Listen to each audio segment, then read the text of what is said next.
Hey everybody, it's Troy from the Do-It-Yourself World and the Off-Grid Project. I've got a log in the mail. It's about 6.5 at this end and probably 7-8 at this end, inches.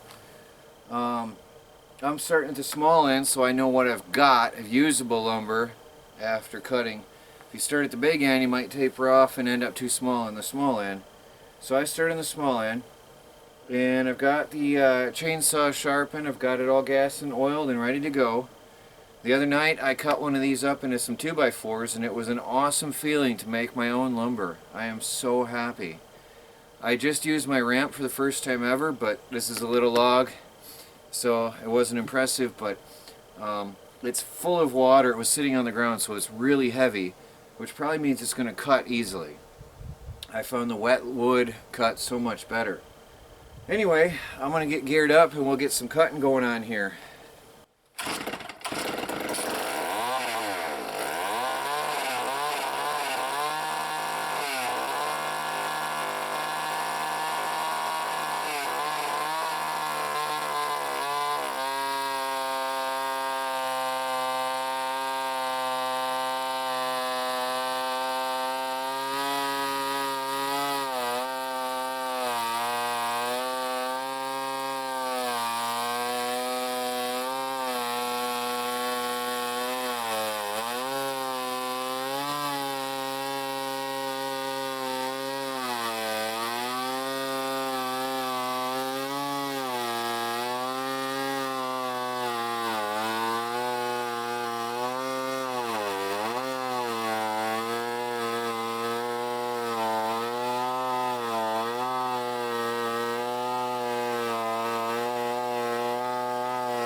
Okay, now I have about a 4.5-inch wide piece. Yeah, it's 4.5-inch wide, the clean meat. So now what I have to do is unhook the clamps and then tap them out.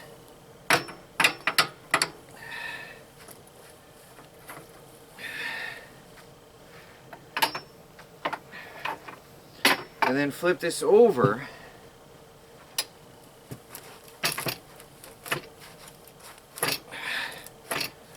Now I have to try to get a 90-degree angle here so that I get a good straight piece of wood on my dimensional lumber when I'm done.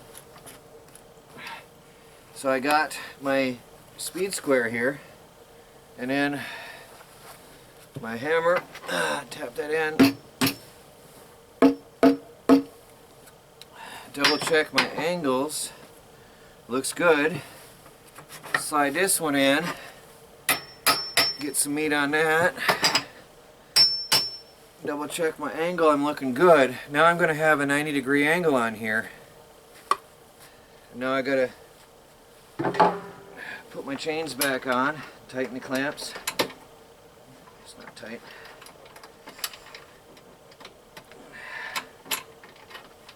Working with gloves is awkward, but without my hands will freeze, so it is what it is.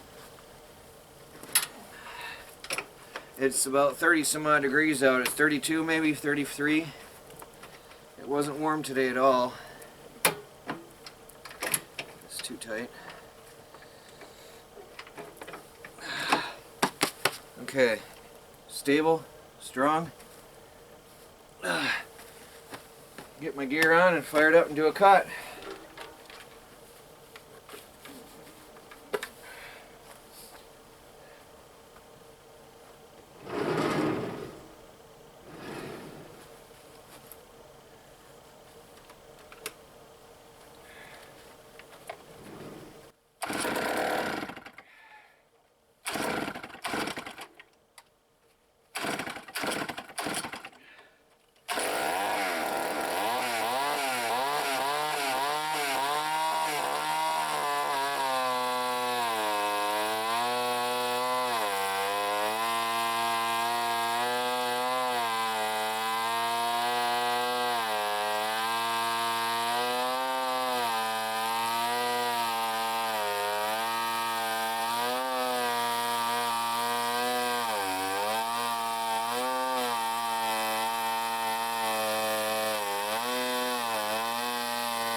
Now, you'll notice I'm not changing the height of my, I didn't change the height of the blade during these cuts. Alright, bar is cool to the touch, all is well.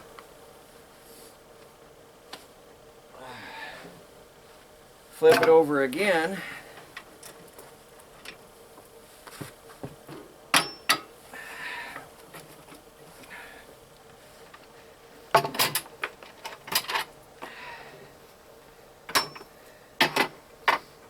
And now we of course have a 90-degree angle already on there.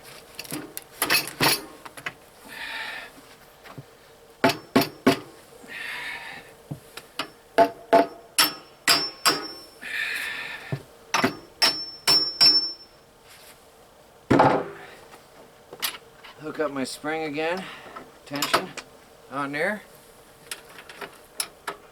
It goes pretty quick once you're comfortable with the machine and you got a good feel for how things work. Now, you can see now that I pass over.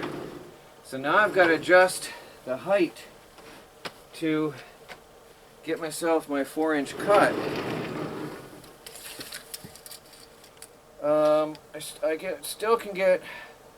I might get an inch piece of lumber out of here. If I come down to 5, I might get a 1x out of here. Actually be a true Home Depot type 1x. It'll be 3/4 inch. So I'm going to drop this down just to shave off the bark and see what I can save here. If I go 4.5, actually I want a 4-inch piece, so I got some playroom here.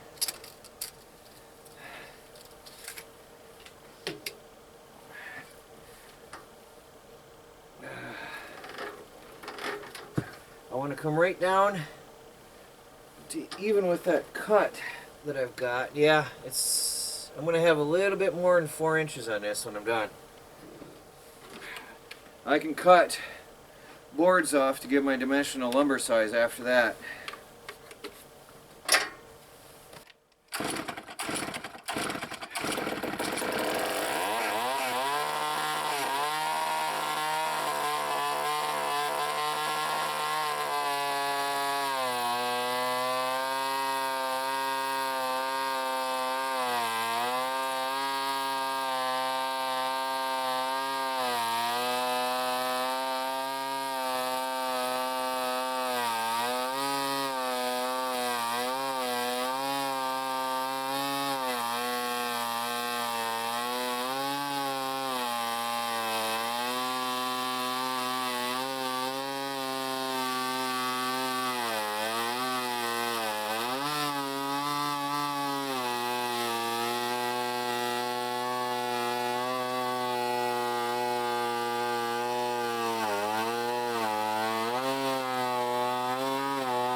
So now I've got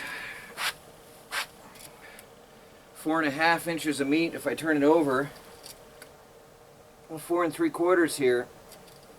So I'm going to go ahead and make it square, and then we'll shave off the boards to get it down to 4, and then we'll cut it in half again to make an actual real 2x4. Now, the tree I did the other night went a lot smoother because it was literally 4 inches left after I cut off the bark. There was nothing left on that. It was a perfect thing, but it was pitch black at night. It was too dark for me to do any video work.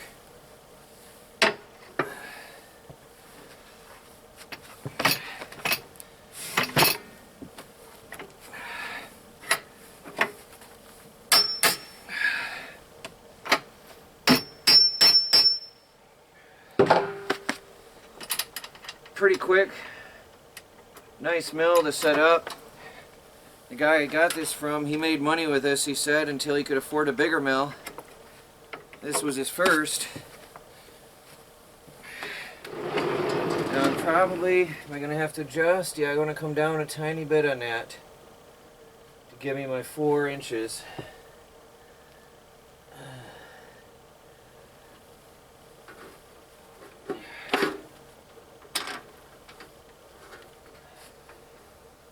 I got a bit more curve on this side of the bark. Let me see what that gives me then.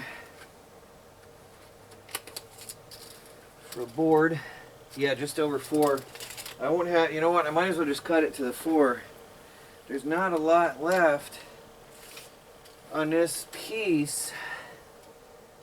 There's not a lot left at all. There's a 1/4 inch left after I smooth off the bark. So I might as well go down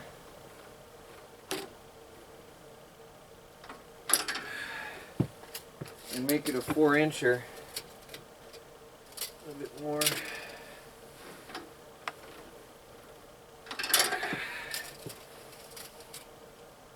A little tiny bit more. So there's 4 inches. I'll go ahead and cut that, and then I've got 4 inches the one way. I'll double check the size in the other way. Well, I can do that now.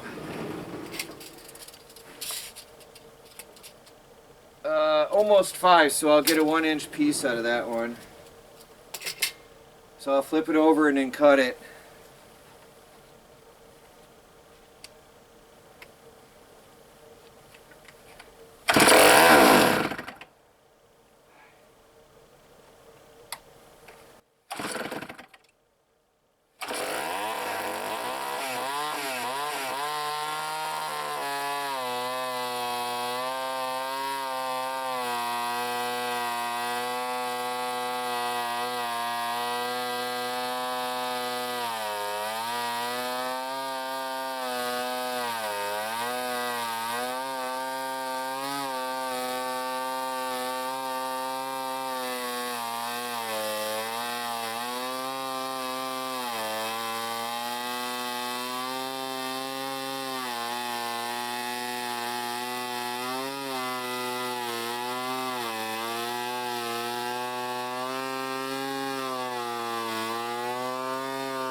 Actually, that ramp is nice for dropping my edges down on. I've got some neat looking edges down here I can probably use for fencing. They're perfect shaped and sized. Perfect. Look at how nice those are. This is one of the straightest trees I ever had here. So I'm doing this real time for the most part so you can see what it takes to make some dimensional lumber here in the mill. Actually, it goes faster if I'm not working on the camera, to be honest, but you know. So I've got almost 5 inches that way, and I've got my 4 inches that way. I want to cut it down to 4 the other way, and then we'll cut it in half, and we'll have 2 2x4s. So we're almost there.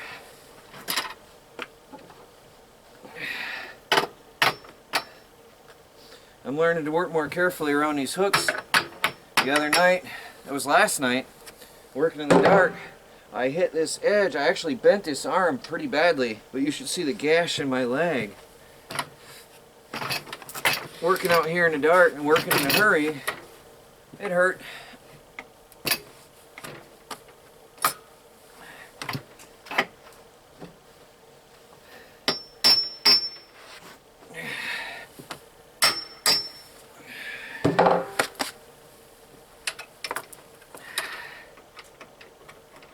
Days are getting shorter.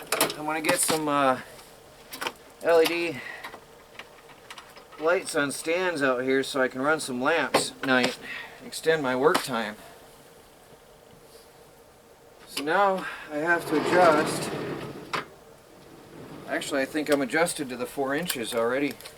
All I gotta do is cut.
Okay, now I have it centered.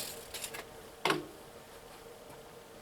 I'll fight with my saw again. It's an oldie, but it's powerful once it's running. It's just really what do you call it? It's got an attitude in this cold.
Well, there you go, guys.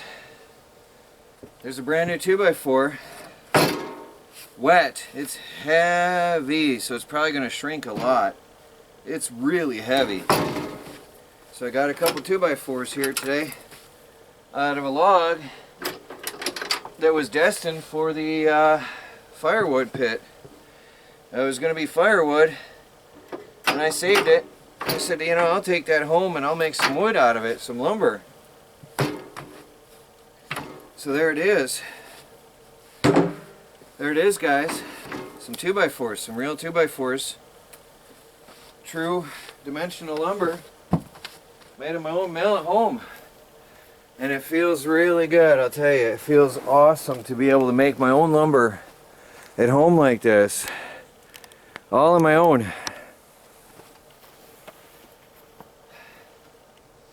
A lot of you guys are talking about the shavings.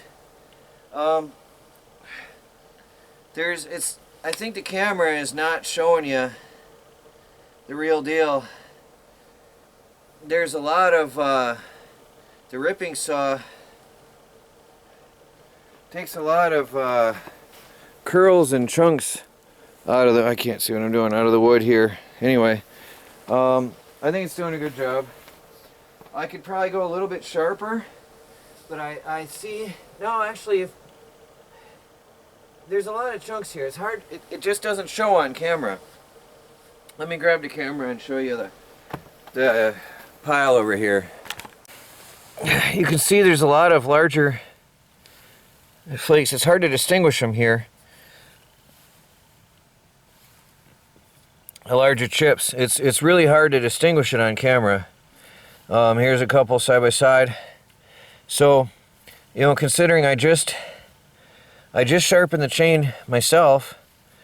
I'll be doing a video on how I sharpen my chain. It's looking okay, I think.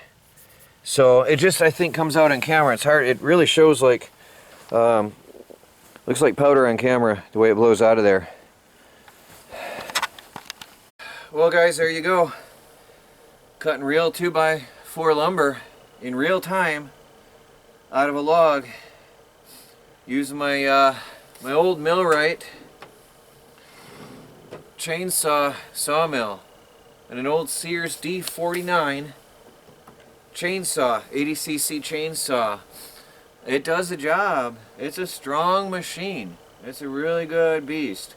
Now I've got to get these over on the wood pile and stickered so they can dry, and we'll be good to go. They're heavy though. They're really, really wet. So cutting them to real 2x4 dimensions, as they do in actual commercial lumber mills. They cut them larger, and then by the time they're cured and dried and then shaved down, planed, sanded, rounded edges, so you got that beautiful piece of wood you get at the store. Then you're down to your 1.5 by 3.5 actual dimensions. This will shrink quite a bit, so that's why I cut it to the real 2x4. Alright guys, thanks for watching. I gotta get this over on the pallet and get it stickered. And those cutoffs are going to be really amazing for Michelle's play area next year. I'm going to start saving the better cutoffs like that, because they mesh up really close and tight together to make a great little wall, for almost like a barn type wall for her playground. Alright, well, thanks for watching. This is Troy from the Do-It-Yourself World and the Off-Grid Project. Please like, subscribe, and share, and follow our daily videos as we strive to become fully self-sufficient and off the grid on a budget. Definitely making our own lumber is adding to our self-sufficiency and the ability to earn some income. Once I get a name for myself out here and people start coming with their own logs, telling me what they want and placing orders, then we got a business going on here in the homestead, adding to our self-sufficiency. Talk to you later.